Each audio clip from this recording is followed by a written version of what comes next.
नमस्कार, भागवत कथा में नोइंग हिंदुइज्म की तरफ से आप सबका बहुत बहुत स्वागत है। 8वें अध्याय में बात होती है गर्भ में परीक्षित की रक्षा। और आज हम बात करेंगे परीक्षित जी से जुड़ी हुई एक कहानी की, और उस कहानी में आपको जवाब मिलेगा कि कलयुग का वास कहाँ कहाँ है। एक बार राजा परीक्षित निकले अपने राज का दौरा करने। उन्होंने सोचा, मैं देखता हूँ कि हमारी प्रजा कैसी है, कैसा उनका चाल चलन है, कैसा उनका व्यवहार है। वो थोड़े ही आगे चले थे, उन्होंने देखा एक आदमी एक गाय और बछड़े को बहुत मार रहा है। इतना पीट रहा था कि बेचारे बछड़े की 3 टांग भी टूट गई थी। राजा बहुत हैरान हुए। राजा ने उस आदमी से पूछा कि कौन हो तुम जो इतना मार रहे हो एक गाय और बछड़े को। उस आदमी ने जवाब दिया, मैं हूं कलयुग। राजा ने कहा, ठीक है तुम कलयुग हो, पर इस बछड़े को क्यों मार रहे हो, इस गाय को क्यों पीट रहे हो। कलयुग का जवाब था, जहां मैं रहता हूं वहां गाय नहीं रहती। जहां मैं रहता हूं वहां गाय नहीं रहती। जहां गाय रहती हैं वहां तो रहते हैं श्री कृष्ण। यह सुनकर के राजा परीक्षित ने कलयुग से कहा, निकल जाओ तुम मेरे राज से, मैं तुम्हें अपने राज में नहीं रहने दे सकता। कलयुग ने कहा, राजा आप मुझको रहने का कोई स्थान तो दो। राजा ने कहा, ठीक है, मैं तुम्हें देता हूं 4 स्थान जहां पर तुम रह सकते हो। पहला स्थान है जुआ। जहां पर जुआ खेला जाएगा वहां पर ही कलयुग रहेगा। कौरवों ने जब जुआ खेला तो नाश ही नहीं सर्वनाश हुआ। इसीलिए पहला स्थान कलयुग का कहलाता है जुआ। दूसरा स्थान कहलाता है कलयुग का शराब। जहां पे शराब पी जाएगी वहां पर कलयुग का वास रहेगा। शराब पीने के बाद इंसान अपने होश खो देता है और वो गलत काम करने पर उतर जाता है। कलयुग ने पूछा, राजन मेरा तीसरा स्थान क्या होगा। राजा ने कहा, तीसरा स्थान है चरित्रहीनता। चाहे भले वो आदमी हो या औरत, जो जहां पर भी चरित्रहीनता होगी वहां कलयुग का वास होगा। और चौथा स्थान है हिंसा। कलयुग के समय में हिंसा बहुत बढ़ जाएगी। भाई भाई से, दोस्त दोस्त से हिंसा करने लग जाएगा। तो कलयुग का वास हिंसा में भी होता है। फिर कलयुग ने कहा कि राजन मुझको एक तो ऐसा वास दे दीजिए, एक तो स्थान ऐसा दे दीजिए जो अच्छा हो। राजा के मुंह से निकला, ठीक है, तुम्हारा वास रहेगा सोने पर भी। पांचवा स्थान तुम्हारा है सोना। तो जब हम सोने का जिक्र करते हैं, इसका मतलब ये है कि जब इंसान सोने यानी धन के पीछे पड़ने लग जाएगा तब उसकी बुद्धि भ्रष्ट हो जाएगी।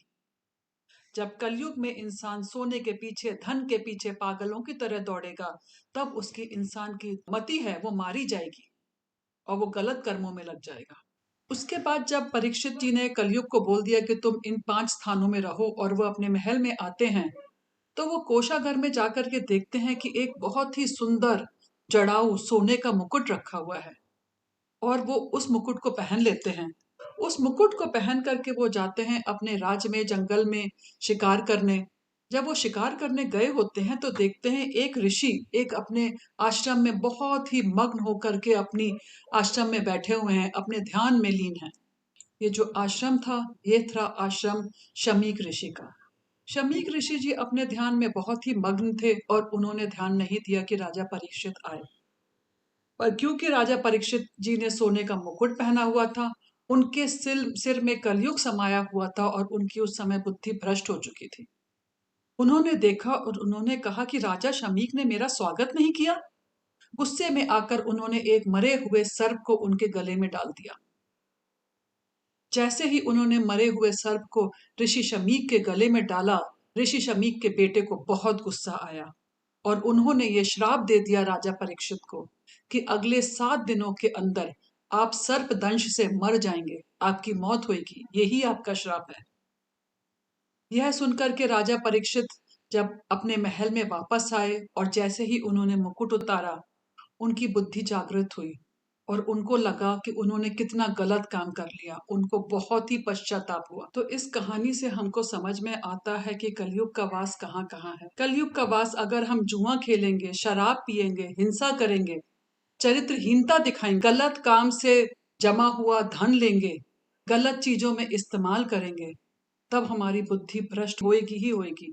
और जहाँ हमारी बुद्धि भ्रष्ट होगी, हम गलत काम करेंगे और हमारा जीवन सुखमय नहीं हो पाएगा। तो 8वें अध्याय में भागवत में परीक्षित जी का जिक्र होता है और इसमें बात की जाती है कि कैसे गर्भ में ही परीक्षित जी की रक्षा श्री कृष्ण ने की थी। परीक्षित की गर्भ में रक्षा की कहानी कुछ इस तरह की है।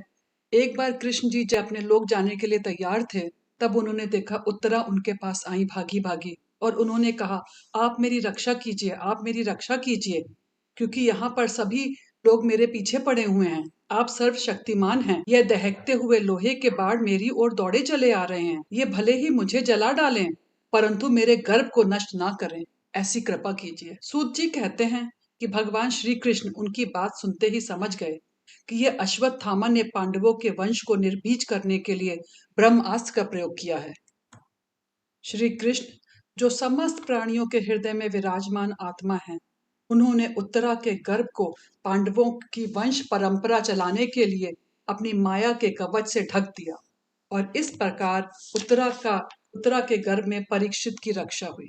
इस तरह 8वां अध्याय खत्म होता है और नोइंग हिंदुइज्म की तरफ से आप सबको बहुत बहुत धन्यवाद ये कथा सुनने के लिए। अगर आप भी चाहते हैं कि नोइंग हिंदुइज्म और भागवत कथा के बारे में ना सिर्फ भारत बल्कि देश विदेश में लोग समझें सुने, तो आप प्लीज इस चैनल को सब्सक्राइब करिए, ज़्यादा से ज़्यादा शेयर करिए और इसके साथ आप सबको बहुत बहुत धन्यवाद और नमस्कार। जय श्री कृष्ण।